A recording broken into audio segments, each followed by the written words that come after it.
तो जो डेमोग्राफिक बदलाव हो रहा है इसका मूल कारण घटिया कानून है। आधा घंटा अपने फेसबुक पे लगा दीजिए, आधा घंटा अपनी पत्नी के फेसबुक पे लगा दीजिएगा। जानते हैं महाराष्ट्र में 1 लाख लड़के गायब हो गए। 1 लाख, एक लड़की गायब होती है, इसका मतलब एक पूरी चेन टूट गई। जब तक मेरी स्टाइल में प्रेयर नहीं करोगे तब तक तुम नापाक हो, तुम हराम हो। आदित्य जी से मेरी पहली मुलाकात 2 साल पहले बैंकॉक में हुई। अब हंसिएगा मत कि बैंकॉक क्या करने गए थे। वो अपनी पत्नी के साथ गए थे।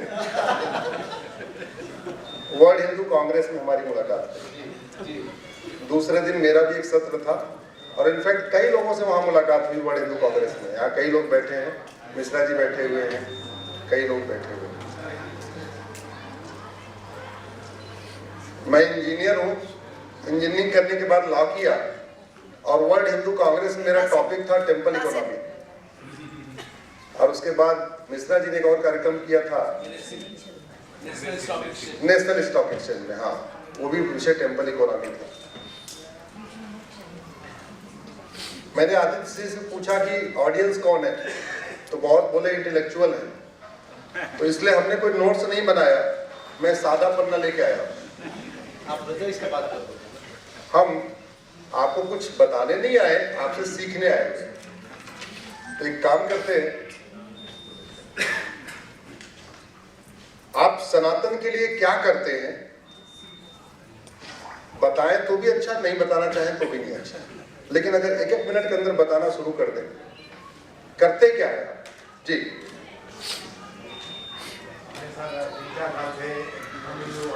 चालू किया है। बस सर 1 सेकंड, 1 लाइन में बताना है। हम हिंदू करके हमारा अहमदाबाद में ऑफिस है और हम सब अपना हिंदू को जगाने की मेहनत कर रहे हैं। 3-4 साल हो गए। ये सवाल लंबा हो जाएगा, तो दूसरा सवाल करते हैं। अगर आपको एक दिन के लिए प्रधानमंत्री बना दिया जाए और आपको ये अधिकार मिल जाए कि आप एक कैबिनेट बुला सकते हैं और कोई एक डिसीजन ले सकते हैं, और मैं आपका कानून मंत्री हूं, आपको हमें आदेश करना है कि ये वाला काम करना है, तो क्या करेंगे? अब शुरू करिए। क्या करेंगे? हिंदू राष्ट्र घोषित करेंगे। नेक्स्ट, यूसीसी लाएंगे। बहन जी ने बोला यूसीसी लाएंगे। नेक्स्ट, एक साल में सारे मुकदमों का फैसला 1 साल में हो, ये हमारे मित्र हैं बड़े भाई दिनेश मेहता जी का कहना है। जस्टिस विधि ने लागू करेंगे। जी, नेक्स्ट, संस्कृत कोर्स देश के सभी स्कूलों में compulsory language from first class. Sanskrit को आप अनिवार्य करेंगे। बहुत बढ़िया। नेक्स्ट, कन्वर्जन बंद करेंगे। एक मिनट, कन्वर्जन बंद करेंगे। मिश्रा जी, पॉपुलेशन कंट्रोल, नाम भी बताते हैं। पॉपुलेशन कंट्रोल, ठीक है। सारे मुसलमानों को पाकिस्तान भेजना। तो इसका दूसरे शब्दों में कह सकते हैं सबकी घर वापसी करा लेंगे। ये भी तो करा सकते हैं भाई, किसी को क्यों भेजना? थे हिंदू तो उनको वापस ले लें, तो सबकी घर वापसी करा लेंगे। मथुरा वाराणसी बनाएंगे। एक आपसे आग्रह है, कभी मुस्लिम्स को मुस्लिम शब्द यूज न करें, उनको कन्वर्टेड हिंदू बोले। आप ये बोलिए कन्वर्टेड हिंदुओं को वापस रिकन्वर्ट करके हिंदू बना दें, उससे कभी एफआईआर नहीं होगा। इससे मैं आपको लीगल टर्म बता रहा हूँ, आप कन्वर्टेड हिंदू बोलिए, आपके ऊपर कभी एफआईआर नहीं हो सकती। मुसलमानों की फिर आपने बोला कन्वर्टेड हिंदू, उनकी संख्या कम होने का कानून बनाए। तो जनसंख्या नहीं, हम दो हमारे दो लागू करेंगे। जल्दी जल्दी बताइए भाई, इतना टाइम नहीं, जल्दी। हाँ, समझ गए बस। अरे भाई एक्सप्लेन नहीं करना, बस बताइए करना क्या। सर, मत का अधिकार केवल हिंदुओं को रहेगा, मत का अधिकार केवल हिंदुओं को मिलना चाहिए। और जब वापस घर वापसी कर लिए तो मिलेगा, ठीक है। सर, बर्मा में जो देश विरोध में जो काम किया उनको भगाया है, वैसा करो, ठीक है।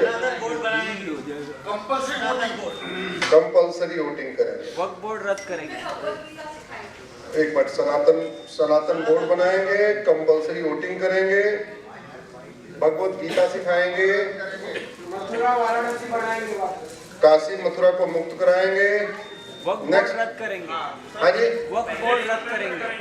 वक्फ बोर्ड को खत्म कर देंगे। देश हिंदू है, कन्वर्ट नहीं हुए हैं, वो पहले एक हो। हम आपस में ही जाति पाति में बटे हुए हैं, उनको एक करेंगे। उनको एक करेंगे। कैसे करेंगे? जाति पाति तोड़ के। अरे भाई, आप समझे नहीं सवाल। आप प्राइम मिनिस्टर हैं, आपको कैबिनेट बुलानी है, एक कोई डिसीजन लेना है, उसमें कौन सा ऐसा डिसीजन लेंगे जातिवाद खत्म हो जाएगा? पहला एजुकेशन चेंज करो। उससे ज्यादा बच्चे उनको वैसे मैं आपको बता देता हूँ, रिजर्वेशन हटा देंगे। आपका मैं इंटेंशन समझ गया, क्या करना मैं आपको बताता हूँ। 2 से ज्यादा बच्चे उनको वोटिंग अधिकार निकाल देना चाहिए। वोट कंपलसरी करेंगे। वोटिंग कंपलसरी कर देंगे और वेद स्कूल होने चाहिए, वेद स्कूल से चालू होने चाहिए। वैदिक स्कूल लागू करेंगे, ठीक है। और के लिए हनुमान 40 पढ़ना चाहिए, हाँ? हनुमान 40 का दिन रखना चाहिए, हनुमान 40। तो एजुकेशन सिस्टम उसको कंपलसरी पार्ट कर देंगे, ठीक है। मदरसा बैन कर देंगे। मदरसा बैन, मदरसे बंद कर देना। ठीक है, हो गया। चलिए, हमारी बहन जी ने बोला यूसीसी लागू करेंगे, हमारी पीआईएल चल रही है। एक सज्जन ने बोला संस्कृत को अनिवार्य करेंगे, पीआईएल फाइल किया था लेकिन सुप्रीम कोर्ट ने कहा है सरकार का काम है। आपने कहा पॉपुलेशन कंट्रोल लॉ बनाएंगे, हमारी पीआईएल चल रही है। आपने कहा मताधिकार, तो कंपलसरी वोटिंग की मेरी पीआईएल मैंने फाइल किया, उसके बाद कोर्ट ने कहा सरकार को आप एक कमेटी बनाओ। सरकार ने रामनाथ कोविंद कमेटी बनाई, उसके बाद से वो 1 नेशन 1 इलेक्शन और कंपलसरी वोटिंग दोनों में सरकार काम कर रहा है। सनातन बोर्ड बनाएंगे, उसके लिए मेरी पीआईएल है यूनिफॉर्म एंडोमेंट कोड होना चाहिए, समान धर्मस्थ संहिता होनी चाहिए। आपने कहा काशी मथुरा को मुक्त कराएंगे, काशी मथुरा तभी मुक्त हो पाएगा जब 1991 का प्लेस ऑफ वर्शिप एक्ट खत्म होगा। तो प्लेस ऑफ वर्शिप एक्ट को हमने सुप्रीम कोर्ट में चैलेंज किया हुआ है। आपने जातिवाद कहा कि हम प्रधानमंत्री बनेंगे तो जातिवाद खत्म कर देंगे। इनफैक्ट जातिवाद खत्म करेंगे तो कुछ अल्टरनेट देना पड़ेगा। जातिवाद क्रिश्चियनिटी के बाद आया है। ये जितने सरनेम है, ढोलकिया, जिंदल, बिंदल, पाटनी, पटनायक, उपाध्याय, पांडे, तिवारी, शुक्ला, शर्मा, ये सारे कितने पुराने हैं? कोई 1500 साल, कोई 1600, कोई 1700 साल। क्रिश्चियनिटी सन 2000 में, अब 00 मतलब चंद्रगुप्त तक कोई कास्ट थी नहीं। तो सबसे अच्छा क्या तरीका है? आपसे शादी विवाह में क्या पूछा जाता है? नाम और गोत्र। तो गोत्र व्यवस्था लागू कर दो, कास्ट व्यवस्था अपने आप खत्म हो जाएगी और बहुत फायदा भी होगा। जो गोत्र केरल वालों का होता है वही लद्दाख वालों का होता है, वही बंगाल वालों का होता है, वही गुजरात वालों का होता है। जो गोत्र जैन का होता है वही बौद्ध का होता है, वही सिख का होता है, वही हिंदू का होता है। जो गोत्र ब्राह्मण का होता है वही क्षत्रिय का होता है, वही वैश्य का होता है, वही दलित का होता है। ये मैं अपने एक्सपीरियंस के आधार पर कह रहा हूँ। मेरा गोत्र भारद्वाज है, मुझे भारद्वाज में यादव भी मिले, मुझे भारद्वाज में सरोज भी मिले, भारद्वाज में पटेल भी मिले, भारद्वाज में पवार भी मिले, भारद्वाज में पाटिल भी मिले, सब मिल चुके हैं। पीछे देखो कोई बैठा भारद्वाज। क्या नाम है आपका? क्या नाम है? नाम क्या है? नवीन चोरड़कर। महाराष्ट्र के आप हो? कहाँ के? गोवा के। वो लोग गोवा में भारद्वाज, नाम सरनेम चोरड़कर है लेकिन है भारद्वाज। तो गोत्र लगाना शुरू कर दो, कास्ट सिस्टम अपने आप खत्म हो जाएगा। आपने कहा हनुमान चालीसा लागू करेंगे, वैदिक स्कूल बनाएंगे, तो उसके लिए सबसे पहले आपको मदरसा बंद करना पड़ेगा। अब मदरसा कैसे बंद करेंगे? तो भारत के संविधान में माइनॉरिटी शब्द एक बार आया हुआ है और उसी शब्द को उपयोग करके एक कम्युनिटी मदरसा चला रही है, दूसरी कम्युनिटी मिशनरी स्कूल चला रही है। सबसे रिक्वेस्ट है अगर 1 घंटे के लिए मोबाइल स्विच ऑफ कर लेंगे तो अच्छा रहेगा या साइलेंट मोड पे डाल दें। मोबाइल तो न भारत के संविधान में माइनॉरिटी डिफाइन है, न भारत के किसी कानून में माइनॉरिटी डिफाइन है। इसके बावजूद माइनॉरिटी अफेयर मिनिस्ट्री चल रही है, माइनॉरिटी कमीशन चल रहा है, माइनॉरिटी बोर्ड चल रहा है, वक्फ बोर्ड चल रहा है, वक्फ ट्रिब्यूनल चल रहा है, सब कुछ चल रहा है। किसके नाम पे चल रहा है? माइनॉरिटी के। माइनॉरिटी कौन है? पता ही नहीं है। तो यूएन की एक डेफिनेशन है, एनी ग्रुप और community which is socially, economically, politically non dominant and inferior in population less than 1%। उस डेफिनेशन को अडॉप्ट करके हम कॉपी कर दें, उसको इंप्लीमेंट कर दें, सारी समस्या का समाधान हो जाएगा। सुप्रीम कोर्ट की 11 जजों की बेंच टीएमए-पाई केस में कह चुका है राष्ट्रीय स्तर पर कोई माइनॉरिटी नहीं होगा, जो माइनॉरिटी होगा वो राज्य स्तर पे होगा। और यूएन कहता है 1% से कम होगा। और यूएन की एक और डिफिनेशन है कि जो कम्युनिटी कभी रूल कर चुकी है वो कभी माइनॉरिटी नहीं हो सकती, जिसने कभी शासन किया हो। तो भारत में 2 कम्युनिटी पहले रूल कर चुकी हैं, तो अगर हम सेकंड डिफिनेशन अडॉप्ट करते हैं तब भी वो माइनॉरिटी नहीं है, और फर्स्ट डिफिनेशन अडॉप्ट करते हैं जिसमें लिखा हुआ है एनी ग्रुप और community which is socially economically politically non dominant and inferior in, जिसका न कोई सामाजिक वजूद, न कोई आर्थिक वजूद, न कोई राजनीतिक वजूद, जो कोई पार्षद प्रधान न बना पा रही हो, जिसकी कोई हैसियत न हो और संख्या में नगण्य हो, उसको क्या कहते हैं? माइनॉरिटी। तो हुआ क्या है, उसको डिफाइन करना है। डिफाइन कब होगा? जब आप डिमांड करेंगे, क्योंकि डेमोक्रेसी में डिमांड एंड सप्लाई होती है। आप डिमांड करेंगे, सप्लाई होगी। आप डिमांड करें और आपकी डिमांड पूरी करने वाली सरकार हो, 2 चीजें चाहिए। आप लाख डिमांड कर लो, सरकार उल्टी वाली है तो भी डिमांड पूरी नहीं होगी, और आपके मन वाली सरकार है और फिर भी आप डिमांड नहीं करोगे तो भी नहीं होगा। तो आपको डिमांड भी करना पड़ेगा और अपनी पसंद की सरकार भी बनानी पड़ेगी, तब जाके माइनॉरिटी डिफाइन होगा। तो ये मेरी माइनॉरिटी वाली पीआईएल चल रही है सुप्रीम कोर्ट में। भारत में 3-4 चीजें डिफाइन हो जाए, बहुत सारी समस्याओं का समाधान हो जाएगा। जैसे धर्म और रिलीजन डिफाइन हो जाए। धर्म और रिलीजन में जमीन आसमान का अंतर है। हमने दुर्भाग्यवश धर्म को रिलीजन समझ लिया, रिलीजन को धर्म समझ लिया। मेरी पीआईएल चल रही है, उसमें सरकार को नोटिस भी हो रखा है। धर्म और रिलीजन में 20 अंतर होते हैं, लेकिन मोटा मोटा एक अंतर आपको बता देता हूं कि धर्म जोड़ता है, रिलीजन तोड़ता है। सबसे मेन बेसिक डिफरेंस। और रिलीजन में भी इंडियन रिलीजन और फॉरेन रिलीजन में जमीन आसमान का अंतर है। जो इंडियन रिलीजन है इनफैक्ट वो धर्म के बिल्कुल नजदीक है। Indian religion Sikhism, Jainism, Buddhism सब में कॉमन क्या है? सब वसुदेव कुटुंबकम को मानते हैं, सब नारी तू नारायणी को मानते हैं, सब यत्र नारस्तु पूज्यते रमन्ते तत्र देवता को मानते हैं, सब सर्वमंगल मांगल्य शिवे सर्वा साधिके को मानते हैं, सब सबका साथ सबका विकास को मानते हैं। फॉरेन रिलीजन ठीक इसके उल्टा है। फॉरेन रिलीजन ये कह रहा है कि जब तक मेरी स्टाइल में प्रेयर नहीं करोगे तब तक तुम्हें जन्नत नहीं हो सकती। जब तक मेरी स्टाइल में प्रेयर नहीं करोगे तब तक तुम इक्वल नहीं हो। जब तक मेरी स्टाइल में प्रेयर नहीं करोगे तब तक तुम नापाक हो, तुम हराम हो। जब तक मेरी स्टाइल में नहीं रहोगे तब तक तुम्हें कुचलना भी जाए, तुम्हें मारना भी जाए। तो this is the difference between, पहला डिफरेंस धर्म और रिलीजन, और दूसरा difference Indian religion versus foreign religion. अब ये बात पहुंचेगी कैसे? आप सब लोग तो इंटेलेक्चुअल हैं, आपने सुन लिया, मैंने बता दिया, आप भी अपने घर में चले गए, हम भी अपने घर चले गए दिल्ली। ये पहुंचेगी कैसे? ये पहुंचेगी तब जन जन तक, जैसे दिनेश मेहता जी यहां बैठे हैं, किधर चले गए? हाँ, उधर बैठे, उनका बेटा भी आया हुआ है, दिनेश मेहता जी। तो अब दिनेश मेहता जी क्या करें? 5000 दिनेश को अपना फेसबुक फ्रेंड बना लें।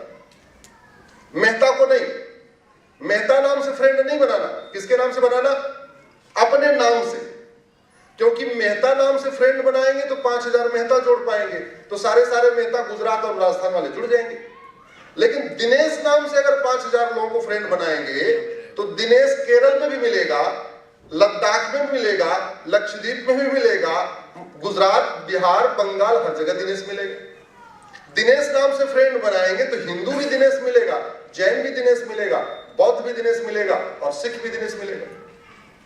जैन नाम से बनाएंगे तो ब्राह्मण भी दिनेश होगा, क्षत्रिय भी दिनेश होगा, वैश्य भी दिनेश होगा, दलित भी दिनेश होगा।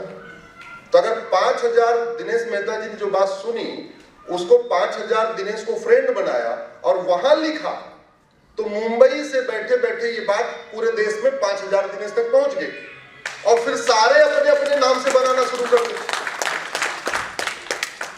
उसी में थोड़ा और अगर मेहनत करना चाहें तो जैसे भाभी जी का नाम अनीता है, अनीता के नाम से भी 5000 फेसबुक फ्रेंड बना ले। वो ना माने तो मोबाइल लेके आधे घंटे थोड़ा अपने आप ही बना ले और सारी अनीता अनीता अनीता अनीता को वो जोड़ ले। तो घर में बैठे बैठे आपके घर में 5000 दिनेश जुड़ गए और 5000 अनीता जुड़ गई। तो आपने हमारी जो बात सुनी वो एक झटके में 10,000 लोग तक पहुंचा दिया। अब अनीता भी हिंदू मिलेगी, जैन भी मिलेगी, बौद्ध मिलेंगी, सिख मिलेगी, ब्राह्मण मिलेंगी, क्षत्रिय मिलेंगी, वैश्य मिलेंगी, दलित मिलेंगी। यही काम आपके ऊपर लागू होता है आदित्य जी। तो कर लेंगे 5000 आदित्य जोड़ेंगे। भाभी जी आप 5000 पक्का? कितने लोग करेंगे ये काम? जरा हाथ उठाइए। कोशिश करेंगे। कितने लोग करेंगे? बहुत ही निराली आइडिया है। अरे जिसको नहीं आता बेटे से अकाउंट बनवा लो भाई, बहू से अकाउंट बनवा लो, बेटी से अकाउंट बनवा लो। अश्विनी जी हमारे यहाँ दादी माँ सबसे ज्यादा व्हाट्सएप यूज करती है। नहीं, फेसबुक बच्चे यूएस में है ना। फेसबुक चलाना। मैं फेसबुक मैंने क्यों एम्फेसाइज किया? भारत में सबसे ज्यादा फेसबुक ही यूज किया जाता है। ट्विटर तो मात्र 5 करोड़ लोग यूज करते हैं, फेसबुक 50 करोड़ लोग यूज करते हैं। किसान, मजदूर, गरीब, रिक्शे वाला, रेडी वाला, पटरी वाला, सब क्या यूज करते हैं? और हमारे और उनके बीच में इतना आइडियोलॉजिकल डिफरेंस हो चुका है, इतना गैप हो चुका है इंफॉर्मेशन के मामले में। हम अपनी दुनिया में, हम अपनी दुनिया में हैं। हम चूंकि उनको ट्रैप नहीं कर रहे हैं, हम दिनेश को ट्रैप नहीं कर रहे हैं, आदित्य को ट्रैप नहीं कर रहे हैं, तो हो क्या रहा है? दूसरा एक आदमी आ रहा है, कह रहा है खटाखट 5-5 हजार रुपए दूंगा, तो वो 5-5 हजार रुपए से खटाखट से अपना ट्रैप कर ले रहा है। और जानते हैं खटाखट वाली पार्टी सबसे ज्यादा इस समय फेसबुक यूज करेगी। अगर आप नहीं उनको ट्रैप करेंगे, आप उनको खतरे नहीं बताएंगे कि जेठमलानी जी क्यों भागे थे, आडवाणी जी क्यों भागे थे, यश चोपड़ा क्यों भागे, प्रेम चोपड़ा क्यों भागे, तो उनको 5-5 किलो चावल का वादा करेंगे और वादा करके वोट ले लेंगे, अपना काम निकाल लेंगे। और एक बार अपनी उनकी सरकार बन जाएगी, फिर वो वक्फ बोर्ड भी बनाएंगे, वक्फ ट्रिब्यूनल भी बनाएंगे, शरीयत एक्ट को भी जारी रखेंगे, सारे काम करते रहेंगे। तो आप अगर यूसीसी चाहते हैं, आप पॉपुलेशन कंट्रोल ला चाहते हैं, आप संस्कृत को अनिवार्य करना चाहते हैं, आप मदरसे को बैन कराना चाहते, जो भी आप चाहते हैं, सबसे पहले उसमें अपना समय देना शुरू करिए। समय देने का मैंने तरीका बताया। आधा घंटा अपने फेसबुक पे लगा दीजिए, आधा घंटा अपनी पत्नी के फेसबुक पे लगा दीजिए, अगर वो जानकार नहीं है, समझदार नहीं है तो। इससे बढ़िया कोई आइडिया हो सकता है क्या? अरे अब तो डेटा भी फ्री में है, डेटा भी नहीं लगना कि हमारी डेटा खरीदना है। आप लोगों ने 18 विषय बताया था, इसमें से 14 पे हमारी PIL चल रही है।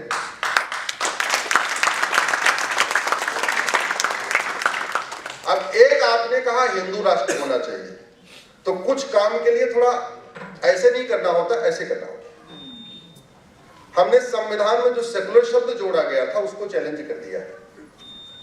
मामला सुप्रीम कोर्ट में चल रहा है, अभी 19 तारीख को फिर सुनवाई है। अभी हम संडे को पहुंचेंगे, तो मंडे तैयारी करके ट्यूसडे को हम उसी बहस करेंगे। बहुत बड़ा फ्रॉड हुआ 76 में। सबसे बड़ा फ्रॉड यह है कि मार्च 76 में लोकसभा का टेन्योर पूरा हो गया और लोकसभा को विल ऑफ द पीपल कहते हैं, राज्यसभा को विल ऑफ द पीपल नहीं कहते, लोकसभा को विल ऑफ द पीपल कहते हैं। और प्रियम्बल में क्या लिखा हुआ है? We the people of India. हम जो कुछ काम करते हैं किसके बिहाफ पे करते हैं? पीपल के बिहाफ पे। पीपल का रिप्रेजेंटेटिव राज्यसभा का सदस्य नहीं होता, पीपल का रिप्रेजेंटेटिव कौन होता है? लोकसभा का। और लोकसभा कब खत्म हो गई? मार्च 76 में। और सेकुलर शब्द कब जोड़ा गया? नवंबर 76 में। 8-9 महीने के बाद इतना बड़ा फ्रॉड हुआ है। जस्टिस खन्ना साहब की बेंच में मैटर चल रहा है, जब वो कोर्ट 4 में थे तब से सुन रहे हैं, अभी आते आते वो कोर्ट 1 आ चुके हैं। कोर्ट 1 मैटर अब लग गया है, 19 को फिर बहस होगी, देखते हैं क्या होगा। एक डेमोग्राफी के बारे में हम लोग चर्चा करते रहते हैं, काफी जागरूकता आ गई है। अब तो आपके खासतौर पे मुंबई की डेमोग्राफी की लेटेस्ट रिसर्च रिपोर्ट आई, आपने सुना कि नहीं सुना? मुंबई में हिंदू कितने हैं अब? 66%। लगता सबको नहीं पता चला, 66%। ठीक है, 66%। और 1947 में मजहब के आधार पर विभाजन किस लिए हुआ था? पाक नापाक के आधार पर मजहब के आधार पर विभाजन हुआ 1947 में। और 2024 आते आते मुंबई में हिंदू पॉपुलेशन हो गई है 66%। इस रेशियो से 50-50 आने में कितना टाइम लगेगा? 10 साल 5 साल 5 साल। आपके बच्चों के पास मोबाइल के अलावा कुछ और है क्या?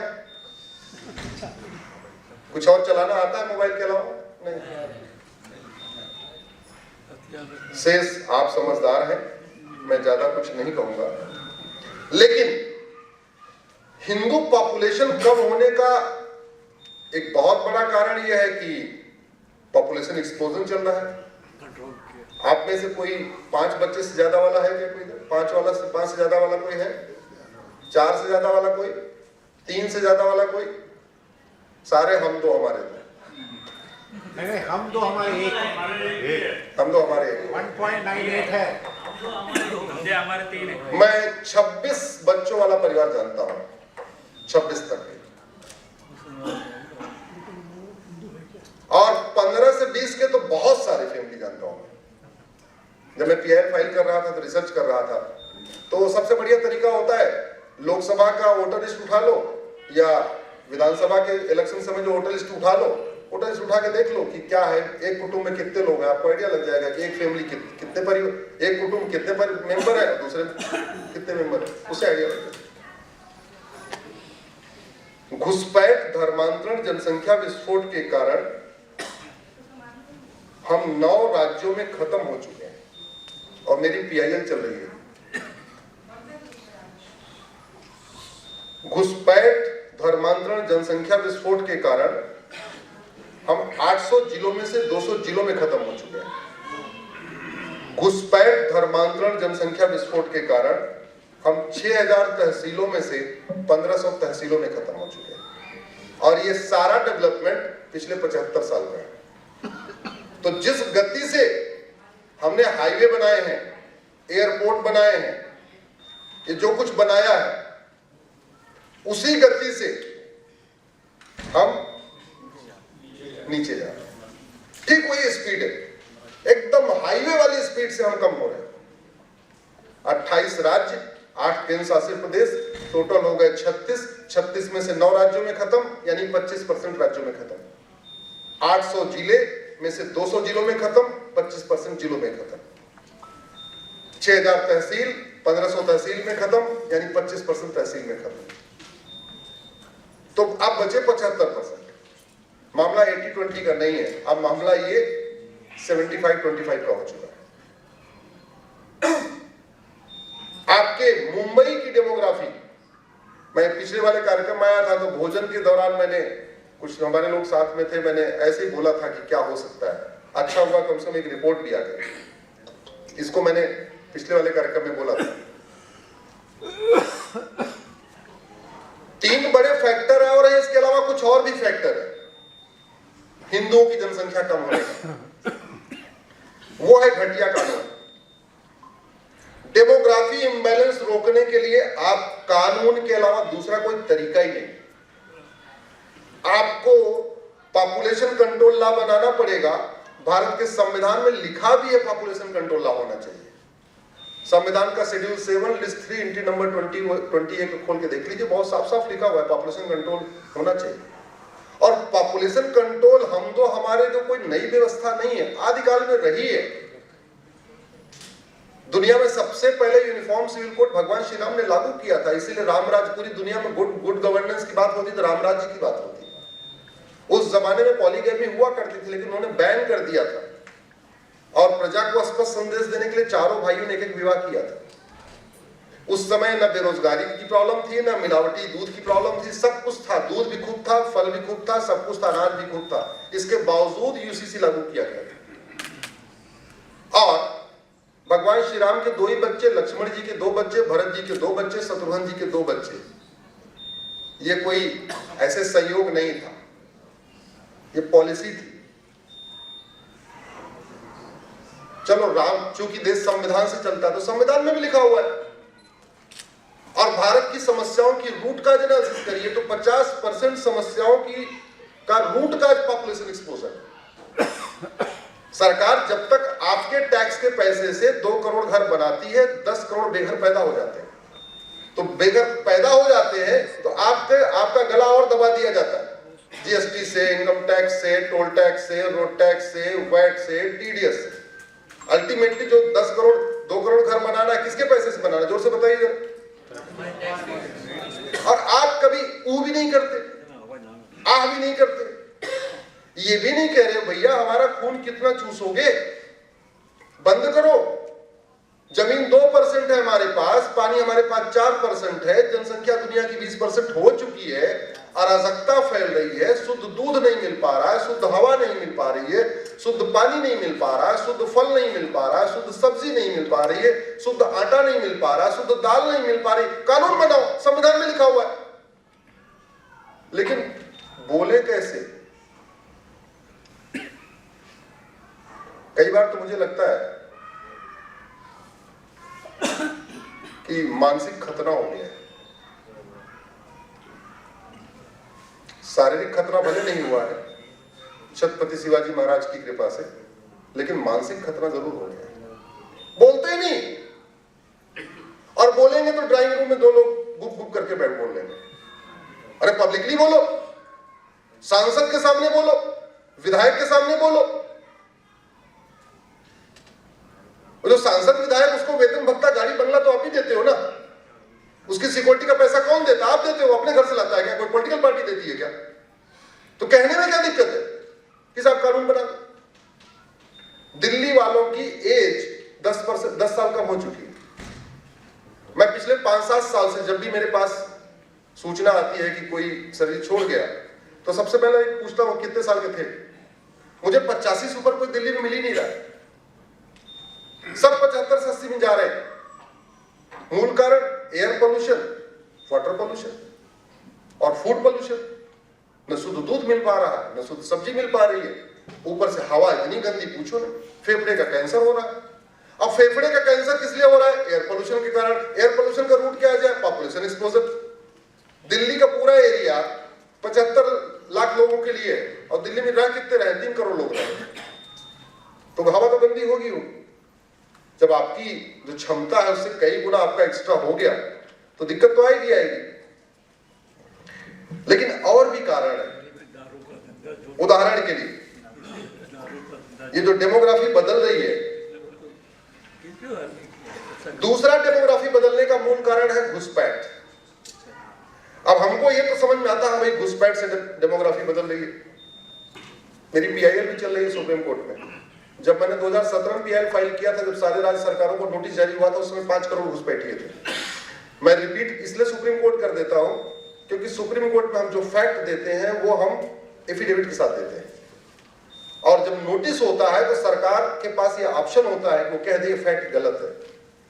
आज तक किसी राज्य सरकार ने, केंद्र को भी नोटिस हुआ है, सारे राज्यों को हुआ, किसी ने ये नहीं कहा कि आप जो 5 करोड़ कह रहे हैं गलत कह रहे हैं। और ये 2017 की बात है, अब 24 आ चुका, अभी लगभग 5.5 करोड़ से ज्यादा हो चुके हैं, क्योंकि उनके बच्चे भी पैदा हो रहे हैं और आना तो रुका नहीं है। आना क्यों नहीं रुका? क्योंकि भ्रष्टाचार नहीं रुका। घुसपैठ का मूल कारण ही घूसखोरी है। बॉर्डर पे खुला रेट है। मेरा पिछले से पिछले संडे को कार्यक्रम सिलीगुड़ी और जलपाईगुड़ी में था। मैंने उनको कहा जरा मुझे बॉर्डर दिखा देना, तो मैं जलपाईगुड़ी गया तो देखा तो बॉर्डर खुला हुआ है बांग्लादेश का, खुला। और आप लोग बड़ी गौ सेवा करते रहते होंगे, गाय को रोटी वोटी खिलाते हैं, गौशाला भी चलाते हो। 500 रुपए खुला रेट है गाय जाने का। तो 500 रुपए में गाय जाती है और 2000 में घुसपैठी आता है।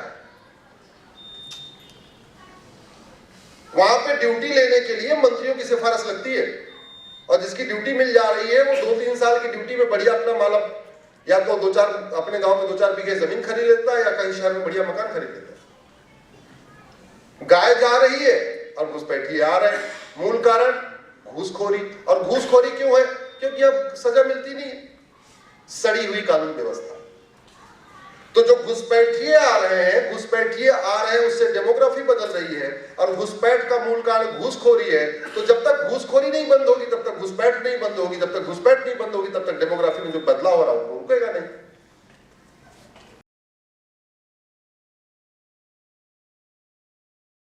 सड़ी हुई न्यायिक व्यवस्था है। मुकदमे जो 40 साल 50 साल चल रहे हैं ये चल रहे हैं। इसलिए हमारे बड़े भाई तो दिनेश मेहता जी ने कहा कि आप कुछ फास्ट सिस्टम पे काम करिए। तो मैंने वो मिशन का नाम ही रखा है, justice with in year, justice for all.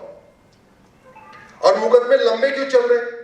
जैसे आपके यहाँ कुछ घुसपैठिए पकड़े गए तो उनको जमानत हो गई है, मैंने अखबार में पढ़ा था, 15-20 दिन पहले की बात है। और उनके पास 8-8, 10-10 आधार मिले थे। आधार कैसे बनता है? 2000 रुपए में। टेस्ट करना है तो एक बार किसी कॉमन सर्विस सेंटर पे चले जाइए, उसको जाके बोलिए मेरे पास कोई डॉक्यूमेंट नहीं है, हमको आधार बनवाना है। पहले थोड़ा इधर उधर करेगा, उसको बोलना भाई थोड़ा कर देना यार, बोले लाओ 2000 लाओ, वो 2000 में आपका आधार बना के दे देगा। और जैसे ही आपका 2000 में आधार बना, वैसे ही आप तहसील पे चले जाना, दलाल को कह देना मेरे पास आधार है, वो 2000 रुपए में आपको राशन कार्ड बना के दे देगा। जब ये 2 डॉक्यूमेंट हो जाए फिर आप नगर निगम में चले जाना, म्यूनिसिपैलिटी में चले जाना, दलाल को कहना ये 2 डॉक्यूमेंट है, वो आपको बर्थ सर्टिफिकेट बना के दे देगा।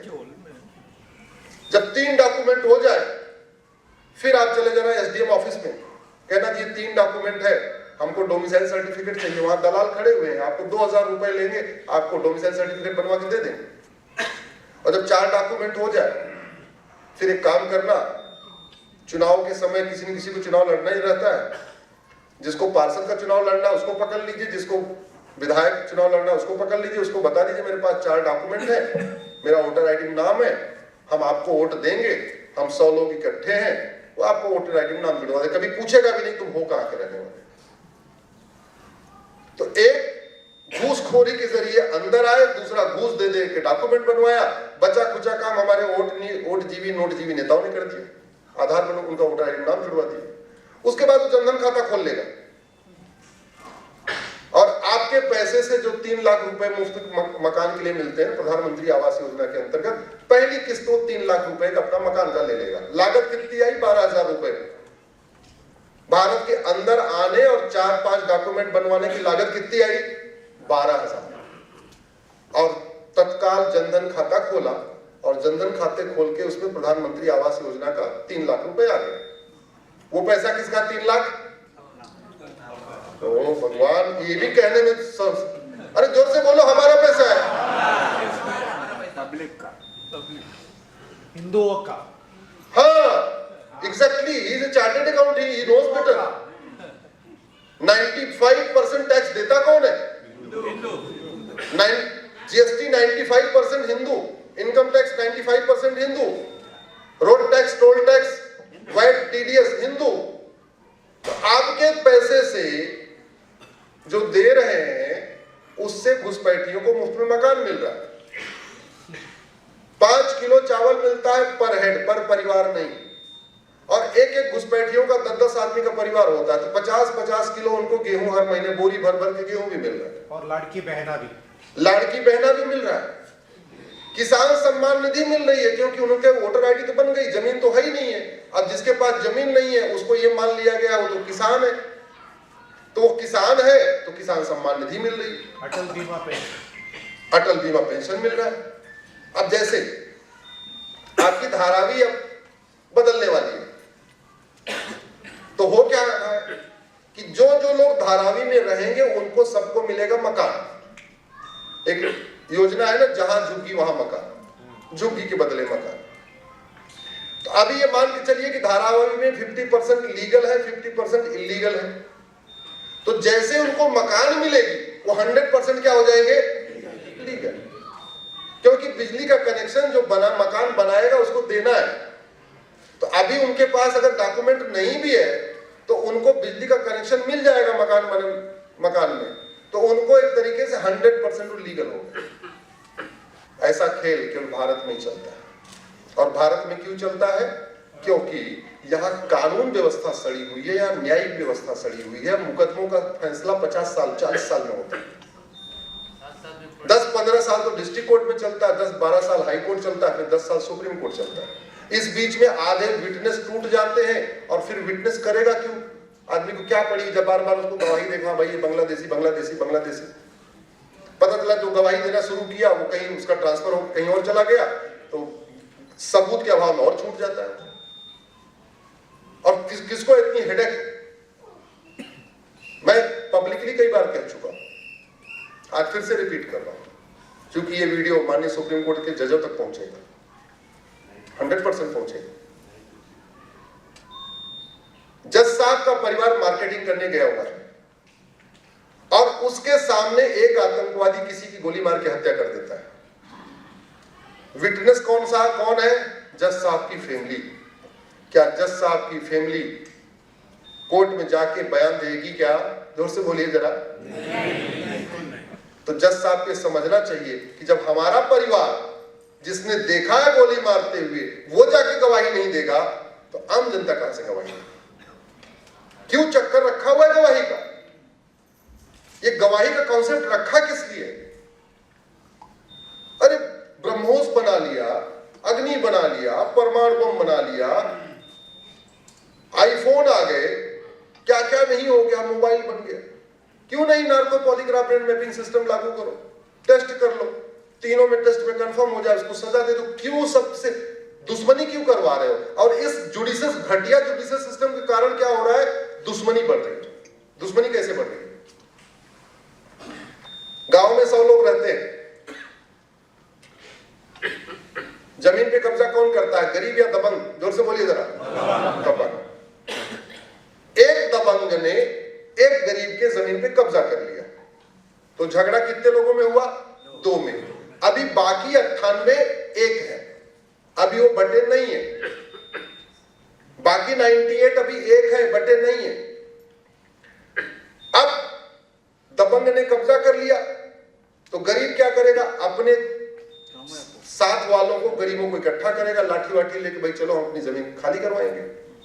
दबंग के पास पावर है, उसने थानेदार को 50,000 रुपए दिया, बोले देखो ये हमको लाठी से धमका रहे, FIR कर दो। थानेदार ने FIR कर दिया। अभी झगड़ा 2 परिवार में था, और उसने कब्जा किया क्यों? क्योंकि कब्जा करना कोई गंभीर अपराध नहीं है। जमीन पे कब्जा करना गंभीर अपराध नहीं है। जमीन पे कब्जा कर लिया तो 50-60 साल लड़ने के बाद आपको अपनी जमीन मिल जाएगी, बाकी और कुछ मिलता है क्या? आपके मकान में आपने किराए पे दिया, किराएदार ने कब्जा कर लिया, तो 50 साल 60 साल मुकदमा लड़ने के बाद कुछ मिलता है क्या? किराया भी नहीं मिलता, बस मकान मिलता। मकान तो आप ही का था, तो आपके साथ न्याय कहां हो? न्याय कहां हो?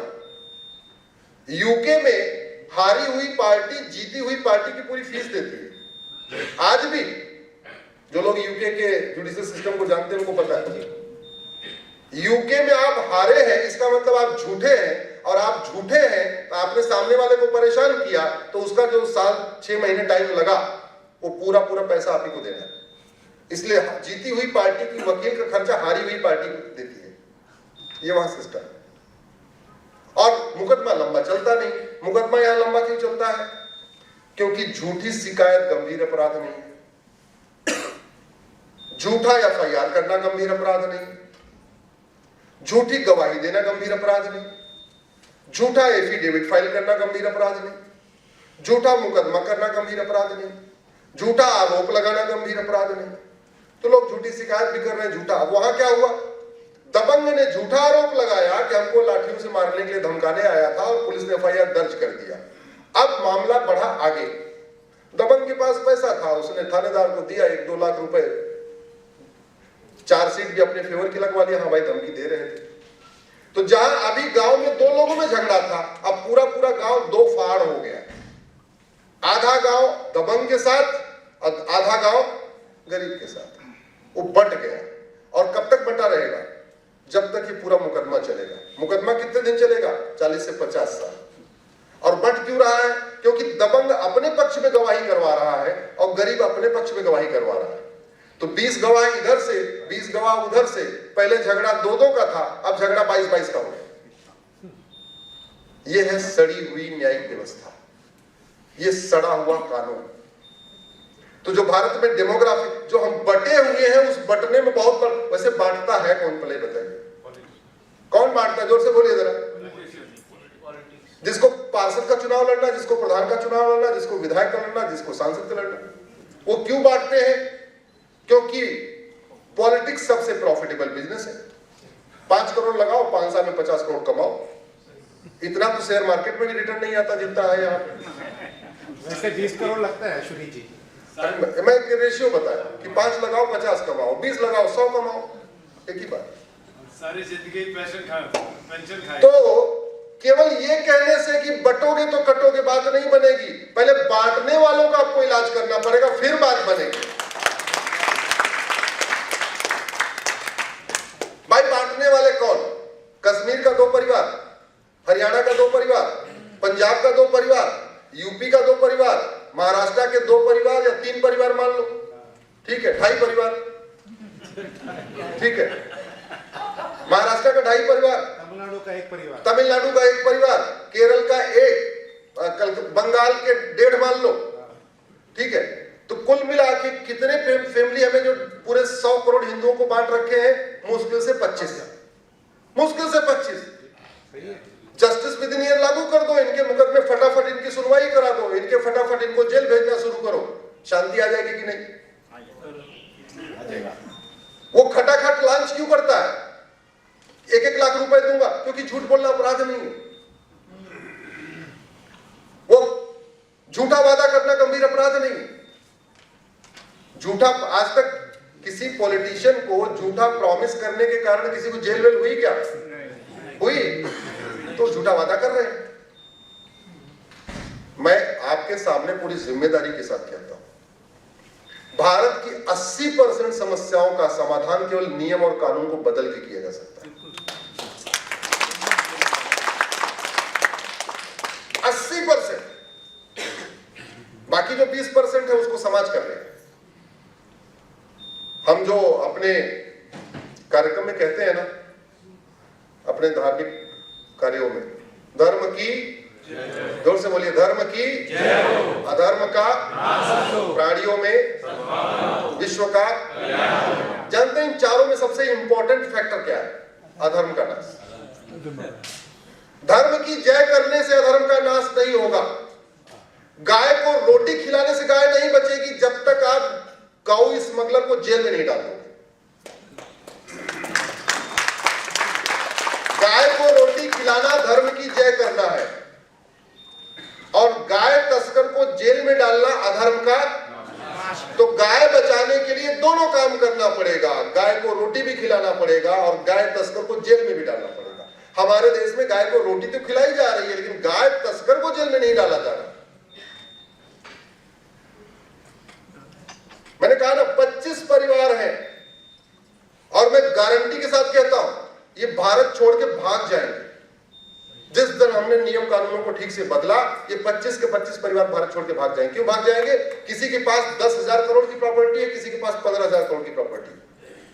इसलिए मैंने PIL फाइल किया कि प्रॉपर्टी को आधार से लिंक करो, पता तो चले कौन किसके पास कितनी बेनामी है। दुर्भाग्यवश अभी तक हुआ नहीं, मैटर कोर्ट में चल ही रहा है। तो डेमोग्राफी बदलना है तो आपको नियम कानून बदलना पड़ेगा। अच्छा हाँ, डेमोग्राफिक इंबैलेंस कैसे हो रहा है? धर्मांतरण के जरिए। धर्मांतरण फ्री में होता है या पैसा आता है? पैसे के जरिए होता है। जोर से बताइए जरा, पैसा कहां से आता है?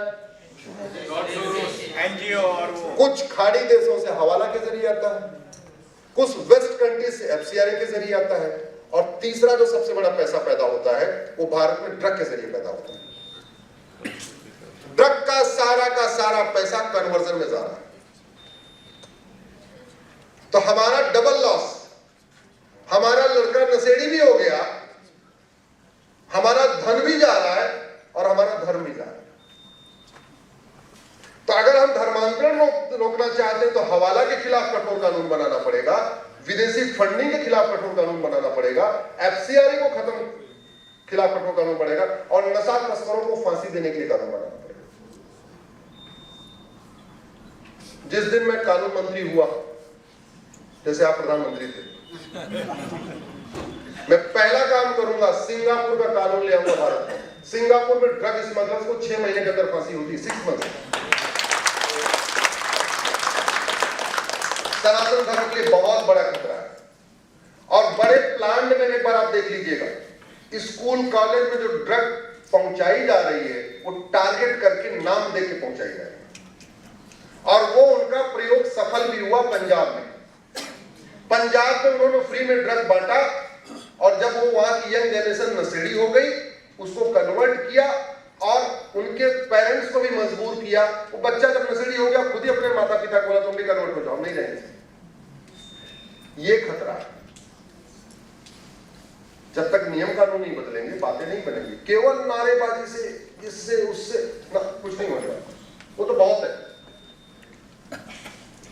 दुनिया के सबसे ज्यादा कथावाचक भारत में है। दुनिया के सबसे ज्यादा मठ मंदिर भारत में है। झूठ बंद हो गई क्या? बंद हुई? मैं गारंटी के साथ कहता हूं 100% झूठ बंद हो जाएगा। अमेरिका में डेविड कोलमैन हेडली जो आतंकवादी था पकड़ा गया, उससे पहला सवाल पूछा तुमने रेकी किया? बोले हाँ रेकी किया। ईमानदार जानते हैं क्यों हो गया? क्योंकि रेकी करने की 10 साल है सजा और झूठ बोलने की 10 से 20 साल। तो उसने एडमिट कर लिया मैंने रेकी किया, तो 10 साल सजा हुई। अगर वो कह देता मैंने नहीं किया है और उसका narco polygraph brain mapping test कर देते तो उसको 20 साल झूठ बोलने की, 10 साल रेकी करने की, कितनी सजा होती इसको? 20 साल। इसलिए वो ईमानदार बन गया। ईमानदार हुआ कि नहीं किया? ये भगवान राम का सिद्धांत है, भय बिन होय न प्रीति। ये भगवान कृष्ण का सिद्धांत है, सठे साठम समाचार। हम राम और कृष्ण को पूछते तो हैं, हमारी सरकारें राम और कृष्ण की नीतियां नहीं बनाती। यूएस में एक और कॉन्सेप्ट है, आपने पहला क्राइम किया और रिपीट कर दिया तो आपकी सजा डबल हो जाएगी। एक व्यक्ति ने शर्ट चुराया, चोरी करना वहां 5 साल है। दूसरी शर्ट चुरा लिया तो कितना हो गई? और जब उसको पुलिस ने पकड़ा, बोला शर्ट चोरी किया, बोले नहीं, तो उसका नार्को पॉलीग्राफ ब्रेन मैपिंग कर दिया। 10 साल झूठ, जो सजा है वो 10 से 20 साल है झूठ बोलने वाले। 10 भी हो सकती, 20 भी हो सकती। तो 10 साल उसने कहा हमने शर्ट नहीं चुराया उसकी, तो टोटल सजा हुई उसको 25 साल। क्या किया था उसने? 2 शर्ट चुराया था, केवल 2 शर्ट चुराया था, 25 साल। अब यूएस में दोबारा कोई चोरी करेगा क्या? हमारे देश में 70,000 करोड़ का कॉमनवेल्थ घोटाला हो गया, किसी को 10 साल की नहीं हुई। 1,76,000 करोड़ का 2G घोटाला हो गया, किसी को 10 साल नहीं हुई। 1,86,000 करोड़ का कोयला घोटाला हो गया, किसी को 10 साल नहीं हुई। मुगलों से ज्यादा अंग्रेजों ने लूटा था, और मुगलों और अंग्रेजों ने जितना लूटा था उसको सब दोनों ने मिलकर पिछले हमारे सफेद पोश अंग्रेजों ने। अगर आप total A to Z corruption add कर लीजिए, उसकी क्वांटिटी देख लीजिए, तो मुगलों और अंग्रेजों से ज्यादा लूटा गया है 1950 के बाद। क्यों? क्या भ्रष्टाचार वर्ल्ड वाइड प्रॉब्लम है क्या? आप में से बहुत सारे लोग जाते रहते होंगे, सिंगापुर में भ्रष्टाचार है क्या भैया? अगर जो गया होगा उसको आइडिया होगा। बाकी छोड़ो, दुबई में है क्या? दुबई में है क्या? नहीं, वहाँ जनतंत्र नहीं है ना। नहीं, जहां जनतंत्र वहां सिंगापुर में है, तब भी नहीं है। वो तो लैब वाला है। आदित्य जी, जनतंत्र से भ्रष्टाचार का कोई रिलेशन नहीं है। भ्रष्टाचार का रिलेशन कानून से, खौफ से, सठे साठ्यम समाचार। आपका अगर इस सोसाइटी का सिक्योरिटी सर्विलेंस अच्छा होगा, बाउंड्री अच्छी होगी, इलीगल लोग नहीं आएंगे। अगर आपका नहीं है तो सारे घुसपैठिए आ जाएंगे। तो सर्विलेंस से उसका मतलब, कानून से मतलब है, खौफ से पैदा है। कानून होता किस लिए? इसलिए तो होता किस लिए? कभी चर्चा ही नहीं करते। मैं आप लोगों के सामने विषय इसलिए रख रहा हूं क्योंकि आप लोग बुद्धिजीवी हैं। इन विषयों पे थोड़ा लिखना शुरू करिए, लेकिन 1 to 1 बात नहीं बनेगी। तरीका मैंने बताया। 5,000 आदित्य को आप जोड़िए, और आपका वही नाम क्या था मैं भूल गया, सुजाता। 5,000 सुजाता को आप फ्रेंड बनाइए। घर में बैठे बैठे कितने जुड़ गए टोटल? 10,000। फार्मूला हो गया। और वो जाके करेंगे ना तो और ज्यादा होगा। तो ड्रग स्मगलिंग, ह्यूमन ट्रैफिकिंग। मेरा कल कोल्हापुर में कार्यक्रम था। एक आर्मी कैब जेंटलमैन की 2 बेटियां एक लफ्ज़ात की शिकार हो गई। कोल्हापुर की घटना बता रहा हूं। उसके बाद वो बड़े परेशान रहे। जब उस ट्रॉमा से बाहर आए तो फिर उन्होंने इस पे काम शुरू किया कि महाराष्ट्र में कितनी लड़कियां गायब हुई। जानते हैं महाराष्ट्र में 1 लाख लड़कियां गायब हो गई। 1 लाख! एक लड़की गायब होती है, इसका मतलब एक पूरी चेन टूट गई। क्योंकि वो बच्ची होती तो वो मां बनती तो फैमिली ट्री आगे बढ़ती। 1 लाख लड़कियां उन्होंने पीआईएल फाइल किया। आप गूगल कर लीजिएगा, अभी चीफ जस्टिस के यहां चल रहा है, मुंबई हाई कोर्ट में चल रहा है मैटर। तो यहां ह्यूमन ट्रैफिकिंग क्यों हो रही है? क्योंकि ह्यूमन ट्रैफिकिंग करने वालों को सजा ही नहीं होती। एक दूसरा एग्जांपल, बिहार, झारखंड, बंगाल, उड़ीसा और असम से 60,000 बच्चे गायब हुए। बच्चे लगातार गायब होते जा रहे थे। गरीबों के बच्चे गायब होते थे, जो ट्राइबल्स हैं, जो मजदूरी का काम करते हैं, जो ये लेबर का काम करते हैं, उनके बच्चे लगातार गायब हो रहे थे, लेकिन कुछ ट्रेस नहीं मिल रहा था। अच्छा, वो गरीब आदमी का सुनेगा कौन? पुलिस के पास गए, रोए गाए, मामला खत्म। एक दिन एक मिस्टर राजेंद्र मेनन है केरल हाई कोर्ट में एडवोकेट, उनको ये पता चला कि बगल में जो मदरसा है, यहां जो बच्चे आए हैं इनकी भाषा कुछ अलग है। उन्होंने उस केस को ट्रैक करना शुरू किया तो पता चला इन 5 राज्यों के जो 60,000 बच्चे गए थे और सारे के सारे वो हिंदुओं के बच्चे थे। वो कहां मिले? केरल में यतीम खानों में। और किस लिए ले गए थे? कन्वर्ट करने के लिए। तो भारत में कन्वर्जन के लिए किडनैपिंग भी होती है। 1 लाख लड़कियां गायब हो चुकी है। मामला आपके मुंबई हाईकोर्ट में चल रहा है। सीबीआई जांच का इन्होंने यहां का आपका क्राइम ब्रांच जांच कर रहा है, अलग विषय है। दूसरा, फिर राजेंद्र मेनन ने वहां पीआईएल फाइल किया। जस्टिस क्या नाम है जो राम मंदिर में थे इलाहाबाद के? नहीं, 5वें जज थे वो। उस समय वहां के चीफ जस्टिस हुआ करते थे। अरे वो प्रयाग के रहने वाले हैं जज साहब। नहीं, वो बड़ा मंदिर वाली बेंच में थे, सुप्रीम कोर्ट वाली बेंच में। मिस कर रहा हूं, 5वें जज वो वहां पे चीफ जस्टिस थे केरल हाई कोर्ट में। उन्होंने सीबीआई जांच का ऑर्डर किया कि ये जो 60,000 बच्चे लाए गए हैं 5 राज्यों के, ये क्यों लाए गए, सीबीआई इसकी जांच करे।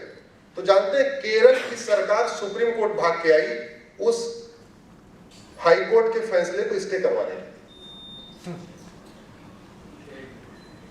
और केरल की सरकार के साथ साथ वहां कई सारे मुस्लिम संगठन आए, कई सारे मदरसे भी आए और दिग्गज वकीलों को खड़ा किया। ऐसे वकीलों को खड़ा किया था जिनकी फीस 25-25 लाख रुपए। मदरसा चलाने वाले, यतीम खाना चलाने वालों को इतना फीस मिलती कैसे है कि वो सुप्रीम कोर्ट में 25-25 लाख का वकील खड़ा कर देते। मेरा जो कन्वर्जन वाली पीआईएल है, उसको डिसमिस कराने के लिए 10 पिटीशन आई हुई, और उस 10 पिटीशन में खड़ा कौन होता? भूतपूर्व गृह मंत्री, भूतपूर्व वित्त मंत्री, भूतपूर्व विदेश मंत्री, भूतपूर्व शिक्षा मंत्री, भूतपूर्व कानून मंत्री। हमारी पीआईएल को डिसमिस कराने के लिए एक दिन 10 सीनियर एडवोकेट खड़े होते हैं। उन 10 सीनियर की टोटल फीस लगभग 1.5 करोड़ रुपए होती है। आप जरा सोचिए, एक दिन में 1.5 करोड़ रुपए क्यों आ रहा है? हम क्या कह रहे हैं? कन्वर्जन बंद करा दो। तो अगर कन्वर्जन तब रुकेगा जब ह्यूमन ट्रैफिकिंग रुकेगी, और ह्यूमन ट्रैफिकिंग तब रुकेगी जब जल्दी सजा होगी। खौफ तो तभी पैदा होगा। कन्वर्जन तब रुकेगा जब ड्रग स्मगलिंग रुकेगी, क्योंकि पूरा पंजाब आपका ड्रग के दम पे कन्वर्ट किया जा रहा है। तो डेमोग्राफी इंबैलेंस जो हो रहा है वो सड़ी हुई न्यायिक व्यवस्था और घटिया कानूनों के कारण हो रहा है। एक और जो इंबैलेंस चल रहा है, हिंदू कम कैसे हो रहे हैं? 5 लाख लोग रोड एक्सीडेंट में मारे जाते हैं हर साल, और मैक्सिमम रोड एक्सीडेंट का डाटा निकाल के देखिएगा। कौन मर रहा है रोड एक्सीडेंट में? 90% हिंदू मर रहे हैं। और रोड एक्सीडेंट किस लिए होता है? भ्रष्टाचार के कारण। रोड एक्सीडेंट का 2 ही कारण होता है। ड्राइवर अनाड़ी है, घर बैठे बैठे उसका ड्राइविंग लाइसेंस बन गया, वो तब होता है जब आरटी ऑफिस में करप्शन हो। या सड़क टूट गई है, सड़क में गड्ढा है, सड़क में गड्ढा क्यों होता है? करप्शन हो गया। तो करप्शन के कारण रोड टूटती है, रोड टूटती है तो 5 लाख लोग मरते हैं, और 5 लाख लोगों में 90% हिंदू है, तो करप्शन के कारण डेमोग्राफी भी बदल रही है क्योंकि हिंदू कम हो रहे हैं। और एक चीज भाई, इसमें पंचर वाला आवाज ज्यादा भर देते हैं। ठीक है, दहेज हत्या हो रही है और फर्जी दहेज हत्या के केस के कारण लोग सुसाइड भी कर रहे हैं। इसके कारण भी संख्या कम हो रही है। पलायन हो रहा है क्योंकि जो पलायन करने के लिए मजबूर करता है उसके खिलाफ कोई कठोर कानून नहीं है। जगह जगह अवैध निर्माण हो रहा है। मजार और दरगाह बन रही कि नहीं बन रही? बिल्कुल बन रही है। बन रही है ना? यहाँ बनी थी। हाँ, जानते हैं ये अन इस्लामिक मजार, दरगाह और पक्का कब्रिस्तान इस बनाना और वहां जाना हराम है। इसलिए आपको दुबई में, कुवैत में, बहरीन में, अबू धाबी में किसी इस्लामिक कंट्री में न मजार मिलेगी, न दरगाह मिलेगी, न पक्का कब्रिस्तान मिलेगी। अजान में कहा जाता है ला इलाहा इल्लल्लाह, अल्लाह के अलावा और कोई इबादत योग्य नहीं। इसलिए उन्हें मंदिर जाते हैं, कुछ नहीं करते। G20 का सम्मेलन हुआ था, सारे राष्ट्राध्यक्ष महात्मा गांधी की समाधि स्थल गए थे, राजघाट उसको बोलते हैं दिल्ली में, सब गए थे एक्सेप्ट वन, किंग MBS, अरब के सुल्तान राजघाट नहीं गए। क्यों? क्योंकि समाधि स्थल पे झुकना ये ला इलाहा इल्लल्लाह का जस्ट वायलेशन हो गया। इस्लाम में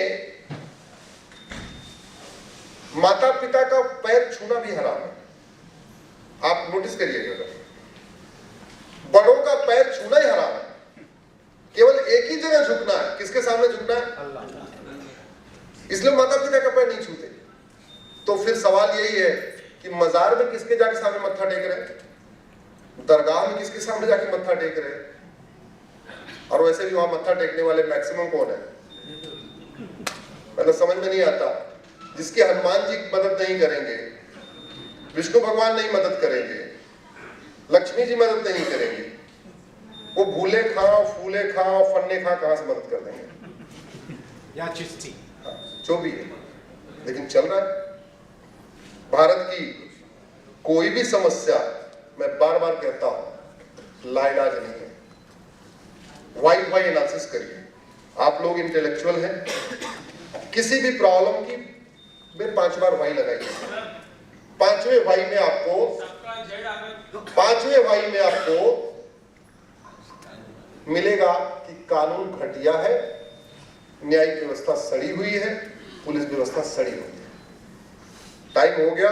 अभी मेहता जी को देखा, मुझे एक विषय याद आ गया। ये वर्तमान टैक्स व्यवस्था पूरी तरीके से भारत विरोधी है। क्योंकि यहाँ पे बहुत सारे लोग बिजनेस करने वाले होंगे, इसलिए उनके सामने कह रहा है। भारत विरोधी भी है, सनातन विरोधी भी है, हिंदू विरोधी भी है। किशन लाल जी के 3 लड़के, क्या नाम था? अमर अकबर, जोर से बोलिए जरा, अमर अकबर। अब तीनों बच्चों ने में से अमर अकबर ने डिसाइड किया हम टूर ट्रेवल की कंपनी खोलेंगे। ध्यान से समझिए इसको, ये टैक्स सिस्टम कैसे हिंदू विरोधी है। अमर और अकबर ने क्या डिसाइड किया, हम क्या खोलेंगे? टूर एंड ट्रेवल की कंपनी।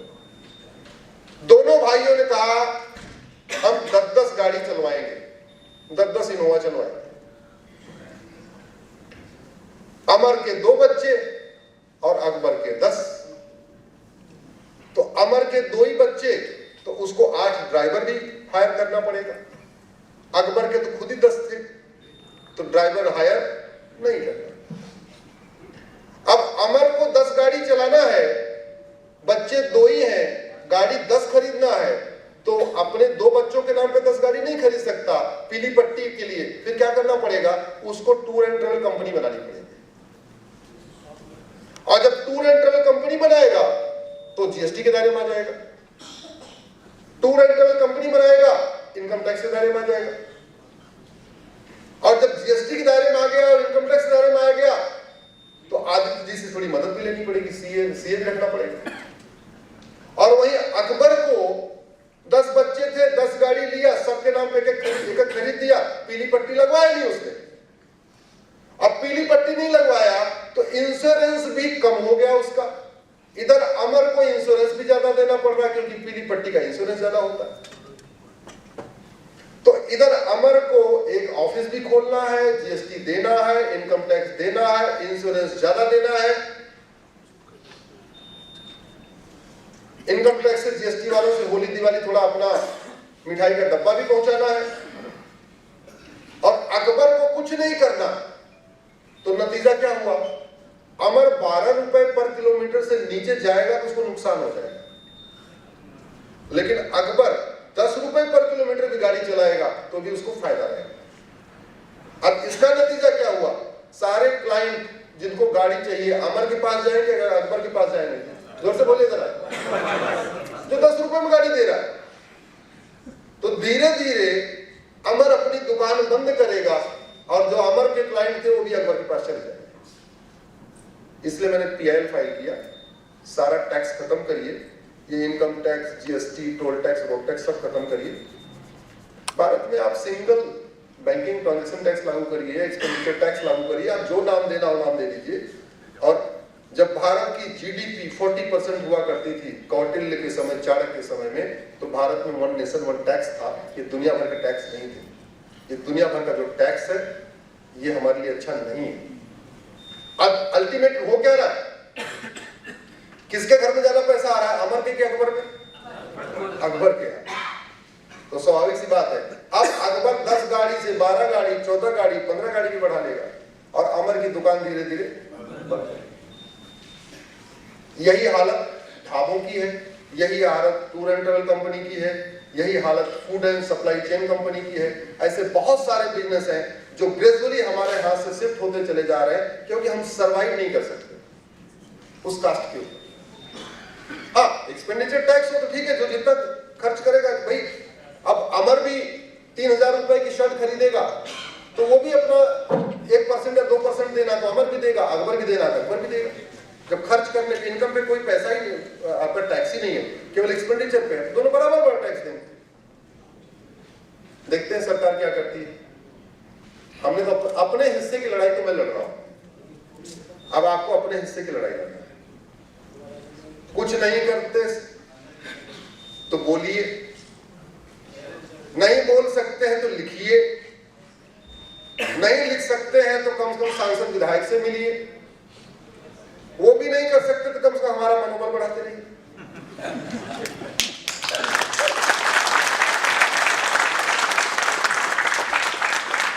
मैंने इसलिए कहा हमारी 25-30 पीआईएल ऐसी हैं, 25 से ज्यादा ही, जिसमें कैबिनेट मिनिस्टर के वकील अपीयर करते हैं।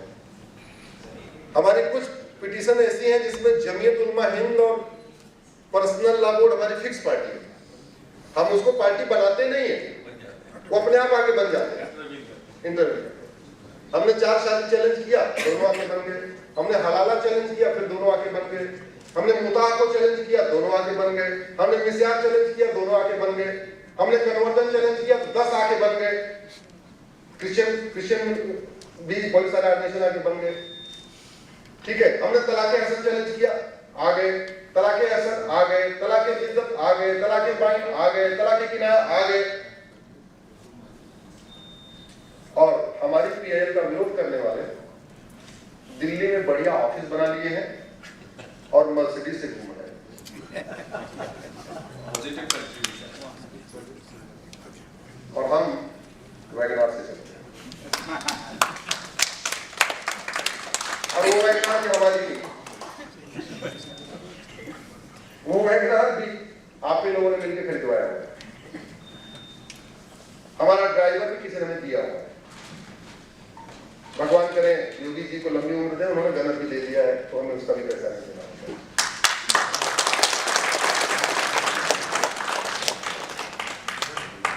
ये हमारे अस्तित्व की लड़ाई है। लड़ेंगे तो जीतेंगे। मैं कहता हूं ना, बटेंगे तो कटेंगे, लेकिन आगे इसके दूसरा नारा भी है, लड़ेंगे तो और बैठे रहेंगे तो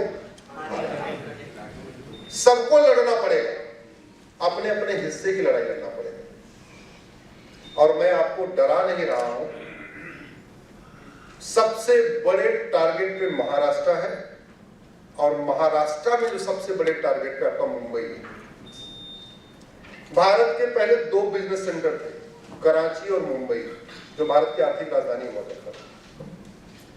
1947 में पहला हमला जानते कहां हुआ? कराची में। बांग्लादेश का बिजनेस सेंटर कहां है? ढाका। 2024 के अगस्त में सबसे पहले आगजनी कहां शुरू हुई? ढाका से। सबसे पहले जो शोरूम लूटे गए, शोरूम पे कब्जा किया गया, दुकानों पे कब्जा किया गया, कहां की दुकानों पे कब्जा किया गया? ढाका। राम जेठमलानी के बड़े संपन्न परिवार के थे, उस जमाने के करोड़पति थे। आते समय मात्र 10 रुपए लेके आए थे। मनमोहन सिंह जी, इंद्र कुमार गुजराल उस जमाने के संपन्न लोग थे। कोई बनियान पहन के आया था, कोई लुंगी लगा के आया था। 14 जनवरी 1947 को संक्रांति थी। यश चोपड़ा, प्रेम चोपड़ा, राज कपूर, इंद्र कुमार गुजराल, मनमोहन सिंह, आडवाणी जी, जेठमलानी जी, खुशवंत सिंह, मिल्खा सिंह, लाला अमरनाथ अपने घर में, अपनी कोठियों में संक्रांति मनाए थे। 30 मार्च 1947 को होली थी, सबने अपने घर में होली मनाई थी। 3 जुलाई को गुरु पूर्णिमा थी, सबने अपने घर में होली मनाई थी, गुरु पूर्णिमा मनाई थी। लेकिन 3 जुलाई को उनको ये नहीं पता था कि 31 अगस्त को जब रक्षाबंधन आएगा तो हम अपने घर में नहीं होंगे। बड़ी बड़ी कोठियों वाले 31 अगस्त को रक्षाबंधन के दिन दिल्ली की झुग्गियों में थे, शरणार्थी कैंपों में थे। सोचा था उन्होंने भागना पड़ेगा? जोर से बोलिए जरा। सोचा था उन्होंने? भागे कि नहीं भागे? 1805 में जब प्रधानमंत्री पंडित नंदराम टिप्पू थे अफगानिस्तान के, वहां के हिंदुओं ने सोचा था क्या 10 साल के बाद नंदराम टिप्पू को भगा दिया जाएगा और हमें यहां छोड़ के भागना पड़ेगा? नंदराम टिप्पू भी भागे तो हिंदू भी भागे। 1990 में दिसंबर के महीने में हिंदुओं ने सोचा था क्या कि जनवरी में क्या होने वाला है? सोचा था? नहीं। जो नहीं सोचा था हुआ कि नहीं हुआ?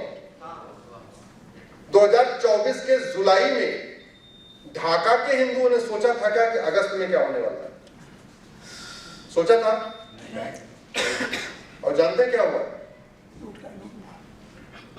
पति को पकड़ के उसके सामने पत्नी का बलात्कार हुआ, पिता को पकड़ के उसके सामने बेटी का बलात्कार हुआ, बच्चों के सामने मां का बलात्कार हुआ और भाई के सामने बहन का बलात्कार हुआ। क्यों? जिससे इतना खौफ पैदा हो जाए, पति पत्नी एक दूसरे से मुंह न मिला पाए, तो 2-4 तो इसमें खुद ही सुसाइड कर ले, और न भी सुसाइड करे तो कम से कम भाग जाए। भाई बाबा हुमायूं तुगलक गजनी गोरी आए थे, उनको मस्जिद बनानी थी ना। अयोध्या में क्या जमीन नहीं थी क्या बाकी खाली? तो उन्होंने राम मंदिर को तोड़ के क्यों बनाया? अपने मन को आपकी अस्मिता को कुचलने के लिए, आपको मानसिक रूप से पूरी तरीके से ध्वस्त करने के लिए कि देखो तुम जिसकी पूजा करते हो, हमने उसका मंदिर तोड़ा। बनारस में मस्जिद बनाना था तो बनारस तो बहुत बड़ा है, भगवान शिव का मंदिर तोड़ के क्यों बनाया? अस्मिता को कुचलने के लिए। मथुरा में जगह की कमी थोड़ी थी, जन्मभूमि को तोड़ के बनाया। भोजशाला में सरस्वती मंदिर को तोड़ के ही बनाया। कर्णावती में उस वैसी दरिंदे अहमद शाह ने भद्रकाली मंदिर को तोड़ के मस्जिद बनाया। आप मुगल काल में कोई सी मस्जिद उठा लीजिए, अगर आप उसका सर्वे कराएंगे, उसको ढंग से जांच करवाएंगे, तो मंदिर ही नहीं होगा। जो छोटे मोटे मस्जिदें हैं वो अलग बात है, अदरवाइज जितनी बड़ी मस्जिदें हैं उस सब मंदिर के ऊपर बनी है। क्यों? आपकी अस्मिता को कुचलने के लिए। और सोच वही है, ये तो भला हो छत्रपति शिवाजी महाराज का। अगर भारत में गुरु गोविंद सिंह और छत्रपति शिवाजी महाराज नहीं होते तो आप जो लोग बैठे हुए हैं, छत्रपति शिवाजी महाराज नहीं होते तो मेरा नाम अश्विनी उपाध्याय नहीं होता, मेरा नाम कुछ और होता। आपका नाम आदित्य नहीं होता, आपका नाम दिवांग नहीं होता, आपका नाम महेंद्र नहीं होता, आपका नाम महेश नहीं होता। और इसीलिए संभाजी महाराज को कितने दिन कर पाया? 40 दिन। 40वें दिन मारा। पहले वो नाखून उखाड़े, उसके बाद एक एक उंगलियां काटी। आप जरा कल्पना करिए, हमें सुई चुभती है तो कितना दर्द होता है। कैसे वो महापुरुष थे, एक एक दिन नाखून उखाड़े जा रहे हैं, एक एक दिन उंगली कट रही है, कह रहे हैं हम नहीं, हम कन्वर्ट नहीं होंगे। हमारे महापुरुषों ने हमें ये नाम देने के लिए, ये गुप्ता, शर्मा, द्विवेदी, पांडे, त्रिपाठी, पाटनी, जैन, जो भी हमारा नाम सरनेम है, ये नाम इतने आसानी से नहीं मिला, ये रक्षा इतने आसानी से नहीं है। हमारी जो बहन बेटियां हैं, मंगलसूत्र पहनने इतना आसानी से नहीं मिला। अरे उतना नहीं करना, कम से कम उनका 1% तो करो। मैं भी 1% कर रहा हूं। जितनी धर्म रक्षा के लिए उन्होंने काम किया, मैं भी उसका 1% कर रहा हूं। सब लोग 0.1% करो, 0.2% करो, कुछ तो करो। और नहीं करेंगे, जैसे लाहौर वालों ने नहीं सोचा था, कराची वालों ने नहीं सोचा था, मुंबई वाले भी नहीं सोच रहे। आप कितने बड़े थ्रेट में हैं आपको पता ही नहीं। आपको घर से भगाने के लिए तो एक धारावी बहुत है, और मुंबई में 6 धारावी बन चुकी है। ये बड़ी बड़ी हवेलियां, बड़ी बड़ी कोठियां एक दिन में खाली करके भागना पड़ेगा। मैं धमकी नहीं दे रहा हूं, आगाह कर रहा हूं। अगर नहीं सुधरे, नहीं नियम कानून बदले गए, नहीं धर्मांतरण नियंत्रण कानून बना, नहीं घुसपैठ नियंत्रण कानून बना, नहीं जनसंख्या नियंत्रण कानून बना, तो याद रखिए ये जो 60 करोड़ के बंगले हैं या 60 करोड़ की हवेलियां हैं, ये आपके काम 20 साल बाद नहीं आएंगी, ये 20 साल बाद किसी और के काम आएंगे। यही कहकर मैं अपनी बात खत्म कर रहा हूं। बहुत बहुत धन्यवाद, बहुत बहुत आभार।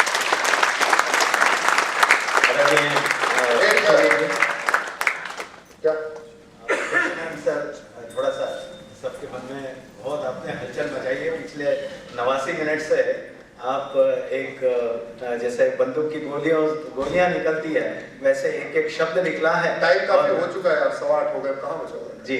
एक 2 प्रश्न केवल लेने वाले हैं। कोई अपना प्रश्न कहने से पहले अपना नाम बताए और अपना प्रश्न बहुत ही संक्षेप में हम बताएंगे। बोलिए।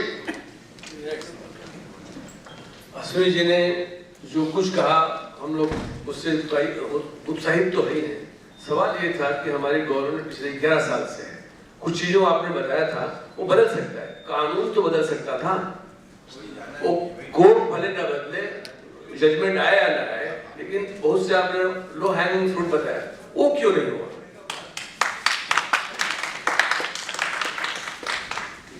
मुझे कानून मंत्री बनाइए, 5 साल में सब बदल दूंगा। जोरदार तालियां होनी चाहिए।